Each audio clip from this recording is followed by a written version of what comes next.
اعوذ باللہ من الشیطان الرجیم بسم اللہ الرحمن الرحیم ربی یسر ولا تعسر وتمم بالخیر۔ تاریخ تبریز الاول کا مطالعہ کر رہے ہیں۔ آج کی ایپیسوڈ میں قیصر روم اور کسریٰ ایران سے مدد کی درخواست۔ یہ یمن والوں نے ان سے مدد کی درخواست کی تھی۔ سب سے پہلے آپ سے ریکویسٹ ہے کہ اگر آپ نے ابھی تک اس چینل کو سبسکرائب نہیں کیا تو اسے سبسکرائب کریں، لائک کریں، شیئر کریں اور بیل آئیکن لازمی پریس کریں تاکہ آپ کو ہر نئی آنے والی ویڈیو کا نوٹیفیکیشن موصول ہو سکے۔ جزاک اللہ۔ قیصر روم سے مدد کی درخواست۔ جب اہل یمن پر بہت زیادہ مصیبتیں آنے لگی اور اپنے ظالم حکام کے ہاتھوں تنگ آ گئے تو بعد اہل فراست کو کچھ کر گزرنے کی سوجی۔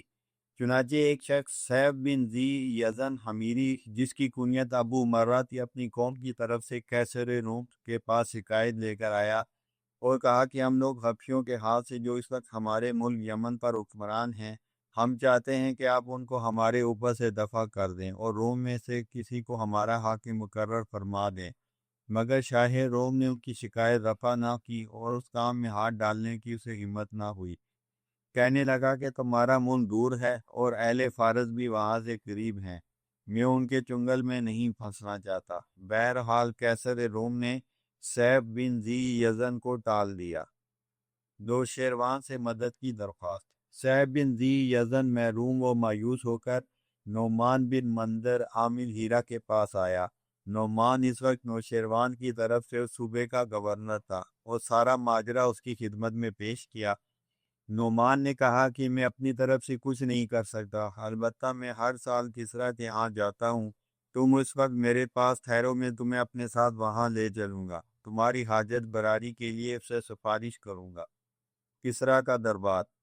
جب مقررہ دن آیا تو نعمان بن منظر اسے ساتھ لے کر کسریٰ کے دربار میں داخل ہوا۔ سیف نے اس سے پہلے کبھی کسریٰ کے دربار کی شان و شوکت نہیں دیکھی تھی۔ سیف دیکھتے ہی کانپ اٹھا اور بدن پر رعب طاری ہو گیا، چونکہ کسریٰ دربار کے روز اسی محل میں بیٹھتا تھا جس میں اس کا تاج لٹکا رہتا تھا، جس کی کیفیت یہ تھی کہ اس کا تاج بڑا بھاری تھا جس کو اس کا سر نہیں اٹھا سکتا تھا۔ اس میں یاقوت، موتی، زبرجد، سونا، چاندی لگے ہوئے تھے اور ایک سونے کی زنجیر سے اس محل کے اندر محراب میں لٹکا رہتا تھا اور کپڑوں سے ڈھکا رہتا تھا۔ جب کبھی دربار میں بیٹھتا تو اپنا سر اس لٹکے ہوئے تاج کے اندر داخل کر دیتا اور تاج سے کپڑے اتار لیے جاتے۔ تو اس حالت میں جس شخص نے پہلے یہ کیفیت نہ دیکھی ہوتی تو وہ مرعوب و بے ہوش ہو جاتا۔ اس طرح سیف بن ذی پر بھی ہیبت طاری ہو گئی اور اس دروازے سے داخل ہوتے وقت سر جھکا لیا، جس پر نوشیروان کی زبان سے نکلا کہ یہ احمق باوجود اتنا اونچا دروازہ ہونے کے داخل ہوتے وقت سر کو جھکاتا ہے، جس کے جواب میں اس نے کہا یہ آپ کی دہشت کی وجہ سے ہے۔ پھر عرض کرنے لگا کہ اے بادشاہ، ہمارے ملک پر غیروں نے جو ہمارے ملک کے نہیں غلبہ پا کر قبضہ کر لیا ہے اور ہم ان کے ظلم سے تنگ ہیں۔ نوشیروان نے پوچھا کہ کون سے غیر، حبشی یا سندھی؟ جواب دیا کہ حبشیوں نے، اور ہم چاہتے ہیں کہ ہمارا ملک آپ کے زیر سایہ ہو۔ نوشیروان نے کہا کہ تیرے شہر تباہ و برباد ہو جائیں، میں ایران کا لشکر عرب نہیں بھیجتا، مجھے کچھ حاجت نہیں ہے۔ یہ کہہ کر حکم دیا کہ اس جمنی کو 10,000 درہم اور خلعت دے کر رخصت کرو۔ سیف نے یہ مال لے کر غریبوں، مسکینوں اور ضرورت مندوں میں تقسیم کیا۔ جب بادشاہ کو اس کے عمل کی خبر ہوئی تو بادشاہ نے پوچھا کہ تو بادشاہ کے عطیے لوگوں پر نثار کرتا ہے، کیا وجہ ہے؟ سیف بن ذی یزن نے کہا کہ میں اس کا کیا کروں گا، جس زمین سے آیا ہوں اس کے تمام پہاڑ سونے اور چاندی کے ہیں۔ بادشاہ کے دل میں لالچ پیدا ہو گیا۔ ارکان سلطنت اور داعیان کو بلا کر اس نے مشورہ لیا کہ اس شخص کے معاملے میں کیا مشورہ دیتے ہو۔ ارکان میں سے کسی نے کہا اے بادشاہ، آپ قید خانوں میں جو واجب القتل قیدی ہیں ان کو اس شخص کے ساتھ کر دو، اگر وہ شکست کھا کر مارے گئے تو اپنی سزا کو پہنچ گئے اور اگر وہ کامیاب ہوئے تو ملک آپ کا ہو جائے گا۔ وحرز اور سیف بن ذی یزن۔ بادشاہ کو یہ بات پسند آئی اور ان قیدیوں کو جو تعداد میں 800 تھے سیف کے ساتھ کر دیا، اور انہی میں سے ایک شخص کو جس کا نام وحرز تھا اور ان میں بالحاظ عمر و نسب و حسب اور علم و فضل میں بڑا تھا، وحرز نے 8 کشتیوں میں 100 آدمی بٹھائے اور سیف بن ذی یزن کے ہمراہ چل دیا۔ دوران سفر سمندر میں طوفان آیا، جس کی وجہ سے 2 کشتیاں ڈوب گئیں اور 6 کشتیاں 600 آدمیوں کو لے کر ساحل عدن تک پہنچی۔ وہاں پہنچ کر سیف نے بھی اپنی قوم کے آدمیوں کو وحرز کی فوج کے ساتھ شامل کر دیا اور کہا کہ اے وحرز، میرا پاؤں تیرے پاؤں کے ساتھ ہے، یعنی ہم ایک دوسرے کے مددگار ہیں، اگر مرے تو دونوں پتہ یاب ہوئے۔ تو وحرز نے کہا کہ بے شک انصاف یہی ہے۔ جب وحرز اور سیف کے آدمی میدان جنگ میں آ گئے تو ان کا مقابلہ کرنے کے واسطے مسروق بن ابرہہ یمن کا بادشاہ نکلا اور اپنے لشکر کو مقابلے کے لیے راستہ کیا۔ پہلے وحرز نے اپنا بیٹا ان کی لڑائی آزمائی کے لیے بھیجا، مگر وہ مارا گیا۔ اس بات پر وحرز کا جوش و غضب بڑھا، پوچھا کہ بتاؤ کہ حبشیوں کا بادشاہ کون ہے تاکہ میں اس کا کام تمام کر دوں۔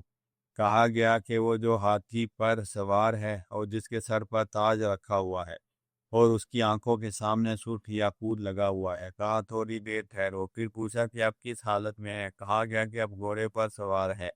کہا ابھی جانے دو۔ کچھ دیر کے بعد پھر پوچھا کہ اب کس حالت میں ہے؟ کہا گیا کہ اب خچر پر سوار ہو گیا ہے۔ کہا گدھی کا بچہ خچر اور اس کا مالک ذلیل ہو جائے گا۔ یہ کہہ کر اپنے لشکر والوں سے کہا کہ دیکھو میں اس پر تیر برساتا ہوں، اگر تم دیکھو کہ اس کا لشکر اپنی جگہ سے نہیں ہلا تو تم بھی اپنی جگہ پر ثابت قدم رہنا اور یہ سمجھنا کہ میں ابھی کامیاب نہیں ہوا، اور اگر دیکھو کہ اس کے آدمی اپنی جگہ سے اکھڑ گئے ہیں تو جان لینا کہ میں کامیاب ہو گیا ہوں۔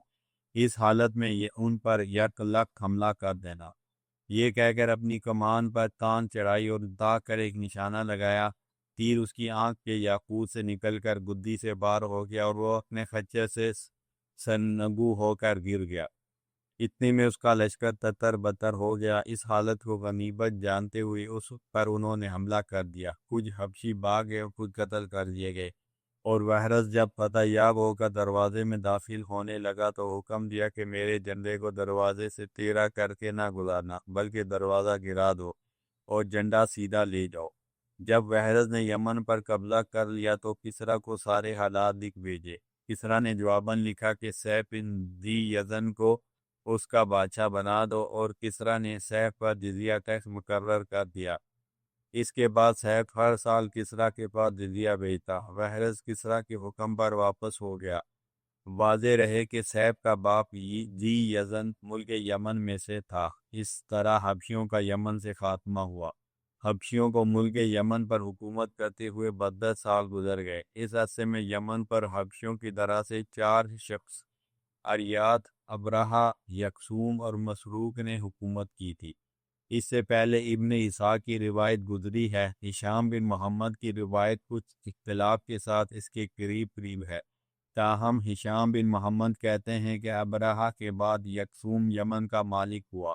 مسروق وہی آدمی ہے جسے کسریٰ بن قیاس کے وحرز نامی آدمی نے قتل کیا تھا اور حبشیوں کو یمن سے مار بھگایا تھا۔ مذکورہ بالا اعمال کی تفصیل ہشام یوں بیان کرتے ہیں کہ مرا قیاس ذی یزن یمن کے اشرف لوگوں میں سے تھا اور اس کی بیوی ریحانہ بنت ذی جدن تھی۔ ریحانہ سے ذی یزن کا ایک لڑکا مہدی کرب پیدا ہوا اور ریحانہ حسن و جمال میں درجہ کمال رکھتی تھی۔ اشرم نے جس حسن و جمال سے متاثر ہو کر ریحانہ کو ذی یزن سے چھین لیا اور اپنے ساتھ نکاح کر لیا۔ اب ذی یزن کی غیرت یمن میں رہنے سے رکاوٹ بنی اور وہ بنو مقدر کے بادشاہ عمر بن اس کے پاس پہنچ گیا۔ عمر سے کہا کہ میری مصیبت پر کسریٰ سے میری سفارش کرو اور اسے ایک خط لکھ دو۔ عمر نے کہا تھوڑا صبر سے کام لو، میں ہر سال کسریٰ کے پاس جایا کرتا ہوں اور میرے جانے کا وقت قریب ہے۔ میں تمہیں اپنے ساتھ لے چلوں گا اور تمہاری سفارش کروں گا۔ جب وقت آیا تو عمر ذی یزن کو لے کر کسریٰ کے پاس گیا اور جا کر ذی یزن کی خوبیاں بیان کرنے لگا۔ وہ دربار میں آنے کی اجازت طلب کی۔ کسریٰ نے اجازت عنایت کی اور ذی یزن کے ساتھ حسن و خوبی کے ساتھ پیش آیا۔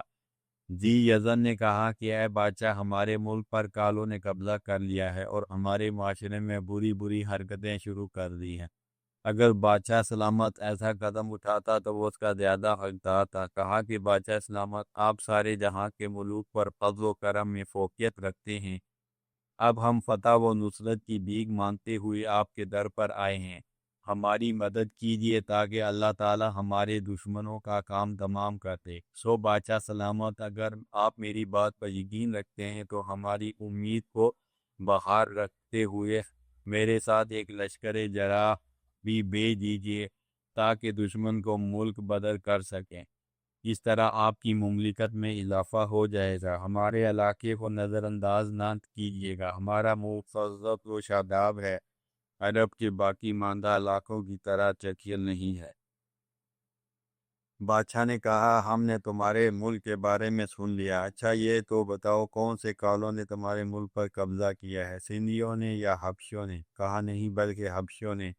نوشیروان نے کہا کہ میں تمہاری بات کی تصدیق کرتا ہوں اور یہ بھی چاہتا ہوں کہ تیری حاجت پوری کروں، مگر تمہارے ملک تک جانے والا راستہ بڑا دشوار ہے، میں اس راستے سے اپنی فوج کو بے کر ہلاک نہیں کرانا چاہتا، ہاں تیرے معاملے میں غور کروں گا۔ پھر بادشاہ نے اپنے ماتحتوں کو حکم دیا کہ اس کو یہاں رہائش دے دو اور اس کی خوب عزت و اکرام کرو۔ چنانچہ ذی یزن اسی کے پاس مقیم رہا، پھر بعد میں وہی مرا، لیکن اپنی حاجت پوری نہ کرا سکا۔ ابو مرا فیاض ذی یزن نے کسریٰ کے بارے میں ایک قصیدہ کہا تھا جس میں کسریٰ کی مدح کی تھی۔ جب فارسی میں اس کا ترجمہ کر کے کسریٰ کو سنایا تو وہ جھوم گیا۔ اوپر گزر چکا ہے کہ ریحانہ ابراہ الاشرم نے قبضہ کر کے اپنے نکاح میں لے لی تھی۔ ریحانہ نے ابراہ کے پاس ایک لڑکا مسروق بھیجا، دوسرا لڑکا میدی کرب جو ذی یزن سے تھا، وہ بھی ریحانہ کے سائے میں پرورش پا رہا تھا۔ ایک مرتبہ ایسا ہوا تھا کہ مسروق بن ابراہ نے میدی کرب بن ذی یزن کو گالی دی اور کہا کہ تیرے باپ پر لعنت ہو، مگر میدی کرب یہ سن کر بھاگا، اپنی ماں ریحانہ کے پاس آیا اور اس سے پوچھا میرا باپ کون ہے؟ ریحانہ نے بہانہ بناتے ہوئے کہا کہ تمہارا باپ فیاض ابو مرا ہے، اور سارا واقعہ کہہ سنایا۔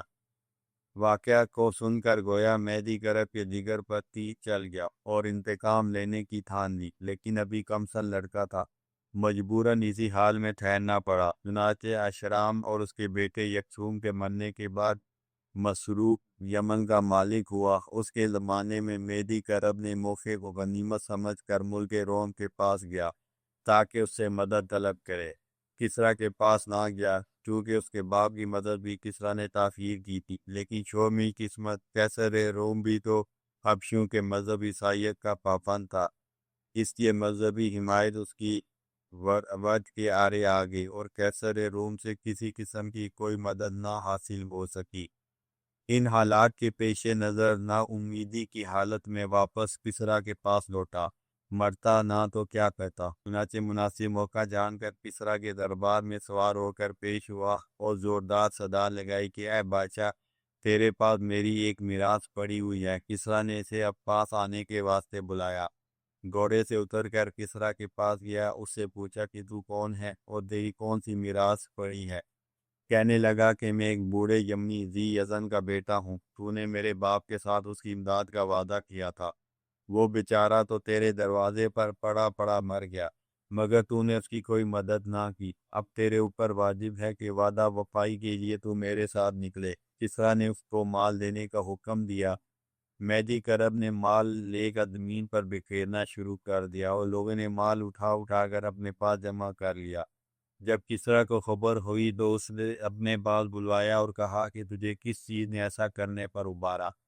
کہنے لگا کہ میں تیرے پاس مال کی حاجت لے کر نہیں آیا، میرے ملک میں سونا چاندی کافی ہے، میں تو تیرے پاس اس لیے آیا تھا تاکہ تو مجھے کچھ ایسے مت دے جو کہ میرے سر لگی ذلت کو اتار پھینکے۔ کسریٰ میدی کرب کی شعلہ بیانی کو سن کر حیرت میں ڈوب گیا، وزراء کو جمع کیا، لشکر کشی کے بارے میں مشورہ کیا۔ وزراء کہنے لگے کہ واقعی اس لڑکے کا تیرے اوپر حق ہے، جبکہ تو نے اس کے باپ کے ساتھ بھی امداد کا وعدہ کیا ہوا تھا۔ ہماری سنو تو جیلوں میں بہت سارے ایسے قیدی پڑے ہوئے ہیں جو واجب القتل ہیں، اور ان میں عقل مند اور بہادر قسم کے لوگ بھی ہیں، لہذا اگر کامیاب و کامران رہے تو تیری مملکت میں اضافہ ہوگا، اور اگر مر گئے تو اپنی سزا کو پہنچیں گے۔ کسریٰ نے کہا کہ یہ رائے بہترین رائے ہے، چنانچہ کسریٰ کے حکم پر قیدیوں کا اعداد و شمار کیا گیا تو 800 نکلے۔ ان پر اپنے متعدد آدمیوں میں سے ایک کو سپہ سالار مقرر کیا، اس کا نام وہرس تھا۔ کسریٰ کے انتہا وہرس کو 100 پہلوانوں کے برابر سمجھا جاتا تھا، چنانچہ انہیں مناسب قوت و اسلحہ وغیرہ دے کر انہیں 8 کشتیوں میں سوار کیا اور سمندر کے راستے چل پڑے۔ دوران سفر سمندر میں طوفان آ گیا، جس کی وجہ سے 2 کشتیاں ڈوب گئیں اور باقی ماندہ 6 کشتیاں حضر موت کے ساحل پر جا اتری۔ ادھر سے مسروق خبر سنتے ہی 1,00,000 فوج، جن میں حبشی اور عرب حمیر شامل تھے، لے کر پہنچ گیا۔ بہت سارے لوگ میدی کرب کے ساتھ جا ملے۔ وہرس نے سمندر کے ساحل ہی پر پڑاؤ ڈالا۔ مسروق کو ان کی قلت دے کر کچھ طمع ہوئی، اس لیے وہرس کے پاس اپنا ایک قاصد بھیجا اور پیغام دیا کہ تیرے پاس جتنی فوج ہے میں اسے دیکھ رہا ہوں، اور میرے پاس جتنی فوج ہے وہ تو دیکھ رہا ہے۔ اس میں کوئی شک نہیں کہ تو نے اپنے آپ کو اور اپنے ساتھیوں کو دھوکے میں رکھا ہوا ہے۔ اگر تو پسند کرے تو اپنے ملک واپس چلا جا، میں تجھے کچھ ملامت نہیں کروں گا اور ہماری طرف سے کوئی برائی کا سامنا نہیں ہوگا۔ اگر تو جنگ پسند کرتا ہے تو میں ابھی فیصلہ کر دیتا ہے، اور اگر اپنے معاملے میں سوچ و مشاورت و سوچ بچار کے واسطے مہلت چاہتا ہے تو میں تجھے مہلت دیتا ہوں۔ وہرس ان کے اس بتاؤ و لشکر کو دیکھ کر پریشان ہوا اور دیکھا کہ حقیقتاً ہمارے پاس اتنی طاقت نہیں ہے کہ ہم اس کا مقابلہ کریں۔ وہرس نے اس کے ہاں اپنے قاصد بھیجا اور کہلا بھیجا کہ ہمارے اور اپنے درمیان مدت مقرر کر دے، تاکہ ہم اس مدت میں سوچ و بچار کر سکیں اور پختہ عہد کر کے مقررہ مدت میں ہمارے درمیان کسی قسم کا خون خرابہ نہ ہوگا، تاکہ ہم کسی ایک بات پر مشورہ نہ کر لیں۔ میرے طرف سے پابندی کا عہد ہے۔ چنانچہ مسروق نے مدت مقرر کر دی اور ہر ایک کا لشکر اپنی اپنی چھاؤنی میں اقامت پذیر۔ مدت کے ابھی 10 دن ہی گزرے تھے کہ اچانک ایک دن وہرس کا بیٹا اپنے گھوڑے پر سوار ہو کر مسروق کے لشکر کے پاس جا پہنچا۔ مسروق کے آدمیوں نے اسے دیکھ کر اس پر حملہ کر دیا، اسے قتل کر دیا۔ وہرس کو کچھ علم نہ تھا۔ جب اسے خبر ہوئی تو مسروق کے پاس پیغام بھیجا کہ جب تمہارے اور ہمارے درمیان معاہدہ ہوا تھا پھر تم نے میرے بیٹے کو کیوں قتل کیا؟ مسروق نے جواب دیا کہ تیرا بیٹا ہمارے اوپر حملہ آور ہوا اور ہمارے لشکر کے درمیان گھس آیا تھا۔ ہمارے چند بیوقوفوں نے جوش میں آ کر اسے قتل کر دیا، حالانکہ میں بذات خود اس قتل کو ناپسند کرتا تھا۔ وہرس نے اسے کہلا بھیجا کہ وہ میرا بیٹا نہیں، کسی زانیہ کا بیٹا ہے۔ اگر میرا بیٹا ہوتا تو معاہدے کی خلاف ورزی نہ کرتا۔ پھر وہرس نے اپنا خیمہ ایک اونچی جگہ مقرر کیا تاکہ یہاں سے ہمراہیوں کی کڑی نظر رکھی جا سکے، اور قسم کھا لی کہ مقررہ مدت گزرنے تک شراب نہ پیوں گا اور نہ تیل لگاؤں گا۔ مقررہ مدت کے ختم ہونے میں 1 دن باقی رہ گیا تھا۔ وہرس نے حکم دیا کہ کشتیاں جلوا ڈالیں اور فوج کے جسم پر لگے ہوئے کپڑوں کے علاوہ فالتو کپڑے بھی جلوا ڈالیں۔ پھر سارا کھانا ایک جگہ جمع کرایا اور اپنے فوجیوں سے کہا کہ جتنا کھا سکتے ہو کھا لو۔ چنانچہ ان کے کھانے سے جو بچا وہ سمندر میں ڈال دیا۔ اس کے بعد اٹھ کر اپنے لشکر سے زوردار خطاب کیا اور کہا، اے لوگو، اچھی طرح جان لو کہ میں نے کشتیوں صرف اس لیے جلوائی ہیں تاکہ تمہیں اپنے ملک پہنچنے کا کوئی راستہ نہ ملے، اور کپڑے اس لیے جلوائے ہیں کہ مجھے یہ بات ناگوار گزری کہ اگر خدا نہ خواستہ حبشی ہمارے اوپر غالب آ گئے تو کپڑے ان کی ملکیت میں چلے جائیں گے، اور کھانا اس لیے سمندر میں ڈلوایا کہ کہیں تم میں یہ طمع پیدا نہ ہو کہ چلو ایک آدھ دن زندہ رہ جاؤں اور کھانا کھا لوں۔ مطلب یہ ہے کہ کھانا ختم ہو چکا، اب تمہیں زندہ رہنے کے لیے جان کی بازی لگانی پڑے گی اور حبشیوں کو بھگانا ہوگا۔ لہذا اگر تم نے دشمن کا ڈٹ کر مقابلہ نہ کیا تو مجھے دیکھ لینا، اگر تم نے ایسا نہ کیا تو میں اکیلا ہی میدان جنگ میں کود پڑوں گا، یہاں تک کہ ٹکڑے ٹکڑے نہ ہو جاؤں، اور میں کسی حال میں دشمن کی اپنے اوپر قدرت پانے نہیں دوں گا۔ لہٰذا تم اپنی حالت کو دیکھ کر مجھے جواب دو۔ لشکر نے جواب دیا کہ نہیں، ہم آخر دم تک لڑیں گے اور ضرور کامیاب ہو کر رہیں گے۔ وہرس کی حملے کے لیے تیاری۔ مقررہ وقت کے آخری دن کی صبح ہوئی۔ وہرس نے اپنے لشکر کو تیار کیا اور سمندر کو پشت کی طرف رکھا اور اپنی فوج پر متوجہ ہو کر انہیں صبر کی تلقین کی تو کہا کہ تمہارے سامنے 2 چیزیں ہیں، یا تو دشمن کا ڈٹ کر مقابلہ کرو اور فتح حاصل کرو، یا لڑتے لڑتے عزت کے ساتھ مر جاؤ۔ حکم دیا کہ اپنی اپنی کمانوں میں تیر ڈال لو، اور جب میں کہوں تو ان پر تیروں کی بارش کر دو۔ ترقی کا پارٹ یہ ہے کہ اہل یمن اس سے پہلے تیروں کو نہیں دیکھا تھا۔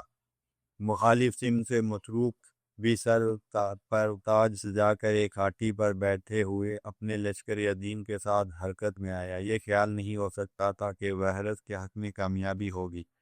وحرس نظر کے کمزور ہونے کی وجہ سے اچھی طرح بھی نہیں دیکھ سکتا تھا۔ اپنے آدمیوں سے کہا کہ مجھے ان کا بادشاہ دکھلاؤ، کون سا ہے؟ کہا جو ہاتھی پر بیٹھا ہوا ہے۔ ابھی تھوڑی ہی دیر گزری تھی کہ بادشاہ ہاتھی سے اتر کر گھوڑے پر سوار ہو گیا۔ کہنے لگا کہ میرے ابروؤں کو اوپر اٹھاؤ۔ بڑھاپے کی وجہ سے اس کی ابرویں لٹکی ہوئی تھی۔ انہیں جلدی سے ابروؤں کو اوپر اٹھایا۔ کہا کہ مجھے اس اشارے سے بتاؤ کہ مسروق کون سا ہے۔ اتنی دیر میں اس نے تیر نکال کر کمان میں چڑھایا۔ آدمی نے اشارہ کر کے بتایا ہی تھا کہ اتنی دیر میں تیر مسروق کے جسم میں پیوست ہو چکا تھا۔ فوج کو فوراً حکم دیا کہ تیروں کی بوچھاڑ کر دو۔ اب ایسا آسمان بن گیا کہ تیروں کی بارش برس رہی ہے۔ ادھر مسروق پیشانی کے بل گھوڑے سے نیچے گر گیا۔